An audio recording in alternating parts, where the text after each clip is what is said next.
We know how firmly, how stupidly I believed that Shade was composing a poem, a kind of romaunt about the king of Zembla.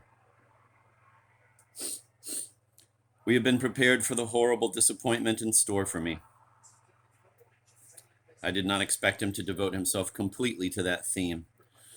It might have been blended, of course, with some of his own life stuff and sundry Americana, but I was sure his poem would contain the wonderful incidents I had described to him, the characters I had made alive for him, and all the unique atmosphere of my kingdom. I even suggested to him a good title, the title of the book in me, whose pages he was to cut,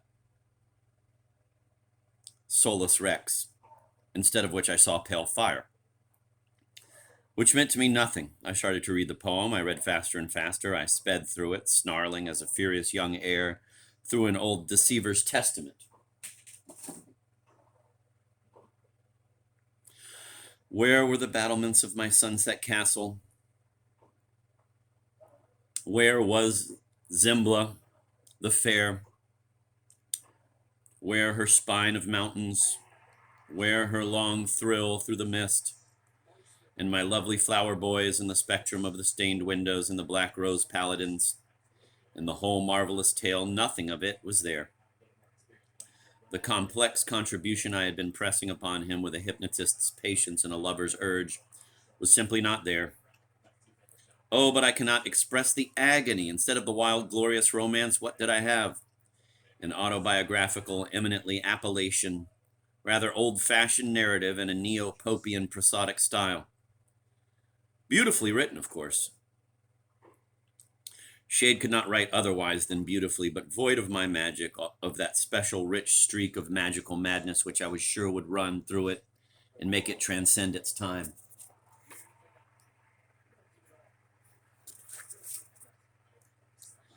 Gradually, I regained my usual composure. I reread Pale Fire more carefully. I liked it better when expecting less.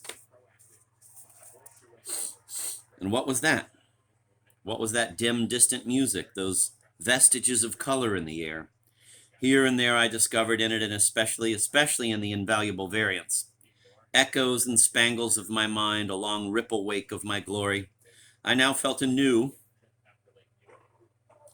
pitiful tenderness toward the poem, as one has for a fickle young creature who has been stolen and brutally enjoyed by a black giant, but now again is safe in our hall and park,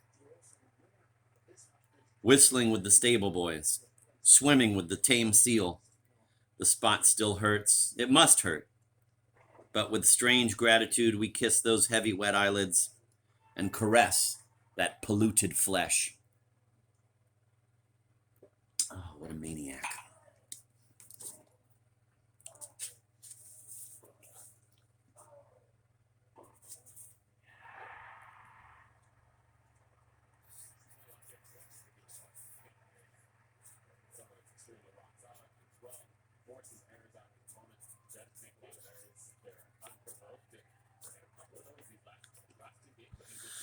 I'm going to reread that part. I now felt a new pitiful tenderness toward the poem, as one has for a fickle young creature who has been stolen and brutally enjoyed by a black giant, but now again is safe in our hall and park, whistling with the stable boys, swimming with the tame seal.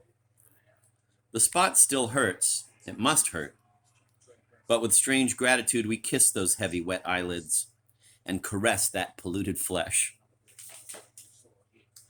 My commentary to this poem, now in the hands of my readers, represents an attempt to sort out those echoes and wavelets of fire and pale phosphorescent hints and all the many subliminal debts to me. Some of my notes may sound bitter, but I have done my best not to air any grievances.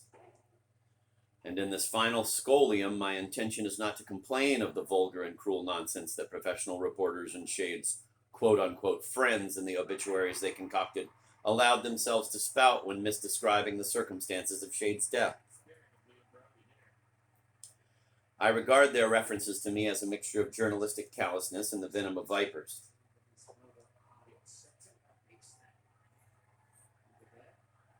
I do not doubt that many of the statements made in this work will be brushed aside by the guilty parties when it is out. Mrs. Shade will not remember having been shown by her husband, who, quote, showed her everything, end of quote, one or two of the precious variants. The 3 students lying on the grass will turn out to be totally amnesic. The desk girl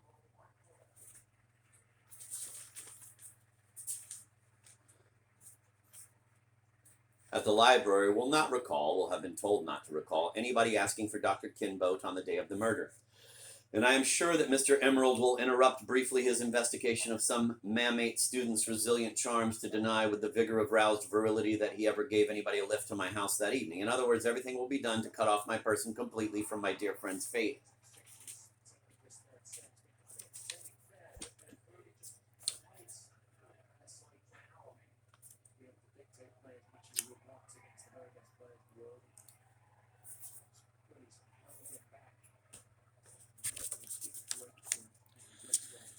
Nevertheless, I have had my little revenge. Public misapprehension indirectly helped me to obtain the right of publishing Pale Fire.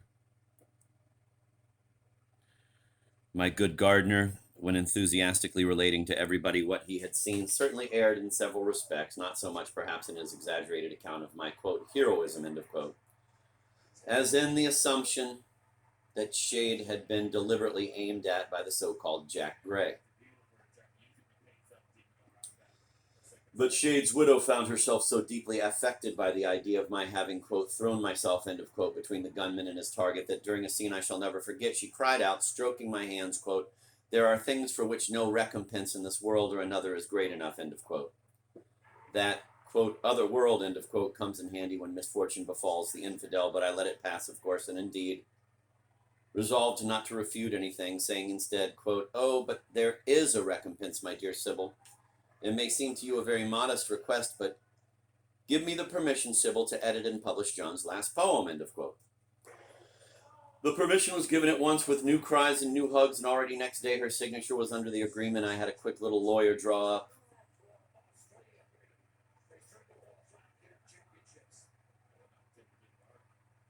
That moment of grateful grief you soon forgot, dear girl.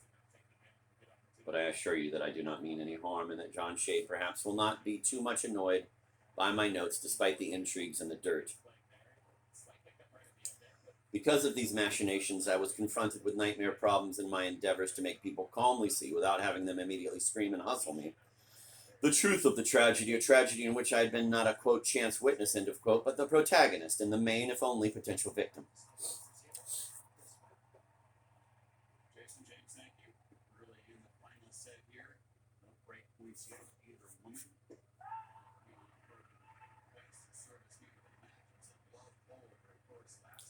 The hullabaloo ended by affecting the course of my new life and necessitated my removal to this modest mountain cabin. But I did manage to obtain, soon after his detention, an interview, perhaps even 2 interviews with the prisoner. He was now much more lucid than when he cowered bleeding on my porch step, and he told me all I wanted to know. By making him believe I could help him at his trial, I forced him to confess his heinous crime, his deceiving the police and the nation by posing as Jack Gray, escapee from an asylum, who mistook Shade for the man who sent him there. A few days later, alas, he thwarted justice by slitting his throat with a safety razor blade salvaged from an unwashed garbage container. He died not so much because, having played his part in the story, he saw no point in existing any longer, but because he could not live down this last crowning botch, killing the wrong person when the right one stood before him. In other words, his life ended not in a feeble splutter of the clockwork, but in a gesture of humanoid despair. Enough of this. Exit Jack Gray.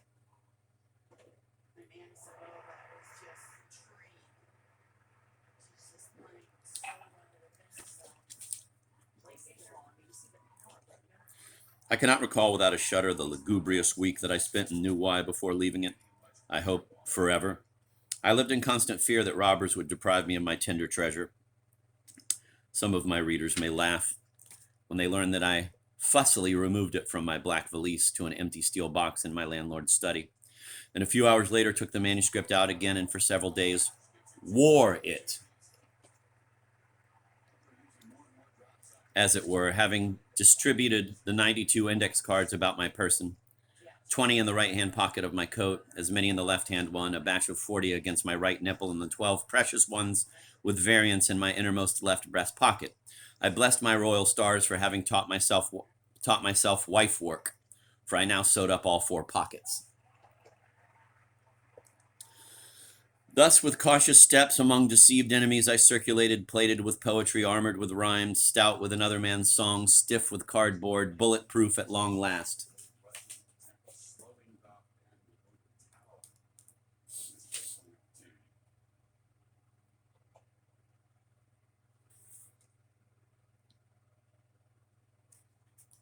Many years ago,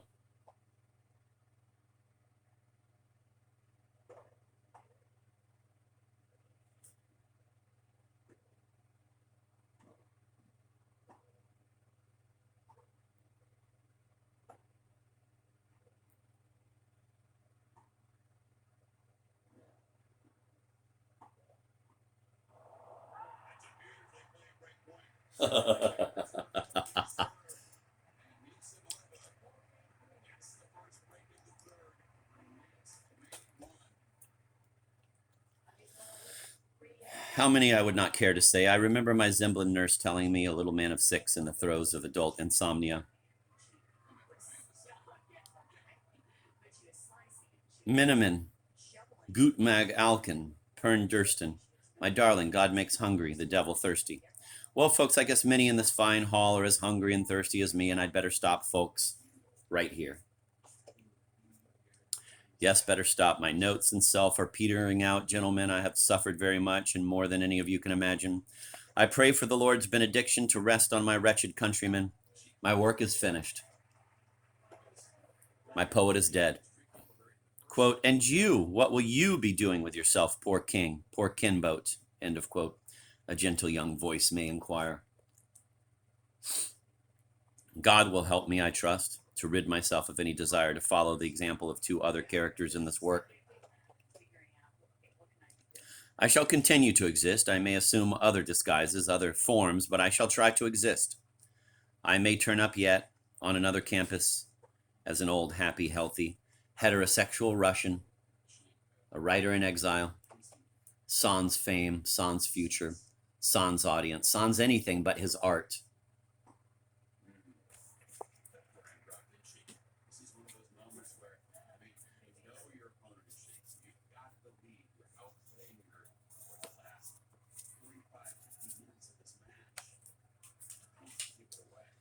I may join forces with Odon in a new motion picture, Escape from Zembla, Bomb in the Palace Square. I may pander to the simple tastes of theatrical critics and cook up a stage play, an old-fashioned melodrama with 3 principals, a lunatic who intends to kill an imaginary king, another lunatic who imagines himself to be that king, and a distinguished old poet who stumbles by chance into the line of fire and perishes in the clash between the 2 figments.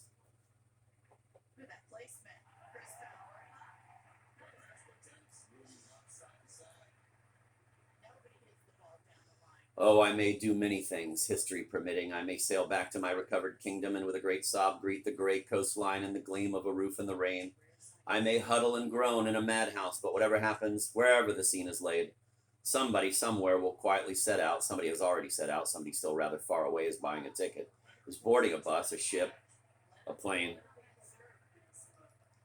has landed, is walking toward 1,000,000 photographers, and presently he will ring at my door. A bigger, more respectable, more competent Greatus.